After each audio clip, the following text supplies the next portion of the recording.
హైదరాబాద్లో DSP yes Bhimireddy నివాసంలో ACB సోదాలు నిర్వహిస్తుంది. హైదరాబాద్లోని ఆయన నివాసంతో పాటు 20 చోట్ల సోదాలు చేపట్టారు. ఆదాయానికి మించి అక్రమాస్తుల కేసులో సోదాలు చేస్తున్నారు. 8 కోట్ల రూపాయల విలువైన విల్లాలో భీమిరెడ్డి నివాసం ఉంటుండగా భారీగా అక్రమాస్తులు గుర్తించారు. ఏసీపీ డీఎస్పీ మజీద్ అలీ ఖాన్ ఆధ్వర్యంలో ఏసీబీ సోదాలు నిర్వహిస్తుంది. డీఎస్పీ భీమిరెడ్డి ప్రస్తుతం డీజీపీ ఆఫీసులో ఐటీ విభాగంలో పనిచేస్తున్నారు. ఇదే అంశానికి సంబంధించి మరింత సమాచారం మా కరెస్పాండెంట్ హరికృష్ణ అందిస్తారు. Harikrishna. Thank you Ravi.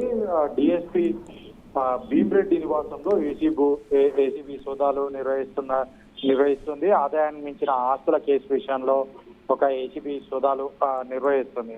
ACB DSP Majid Ali Khan ఆధ్వర్యంలో ఈ యొక్క సోదాలు నిర్వహిస్తున్నాయి. హైదరాబాద్ లోనే కాకుండా ఒకేసారి 20 చోట్ల ఈ యొక్క ఏసీబీ సోదాలు కొనసాగుతా ఉన్నాయి. దాదాపుగా ఇప్పుడు భీమిరెడ్డి 8 కోట్ల విలువైన విల్లాల్లో ఉంటున్నట్టుగా అయితే సమాచారం అందుతుంది. ఆదాయానికి మించి భారీగా ఆస్తులు అక్రమంగా ఆయన సంపాదించినట్టుగా అయితే ఏసీబీ సోదాల్లో అయితే తెలుస్తుంది. అయితే ఆ భూములకు సంబంధించి కూడా పెద్ద ఎత్తున కొనుగోలు చేసినట్టుగా అయితే దానికి సంబంధించిన డాక్యుమెంట్స్ వారు స్వాధీనం చేసుకున్నట్టుగా అయితే సమాచారం అందుతుంది. అంతేకాకుండా ఆ నగదు కూడా భారీ ఎత్తున స్వాధీనమైనట్టుగా అయితే సమాచారం అందుతుంది. అయితే ప్రస్తుతం ఏసీబీ సోదాలు కొనసాగుతా ఉన్నాయి. ఏసీబీ సోదాలు పూర్తి స్థాయిలో పూర్తయిన తర్వాత ఎంత మేరకు అక్రమంగా ఆస్తులు సంపాదించారు దానిపైన స్పష్టత వచ్చే అవకాశం అయితే ఉంది.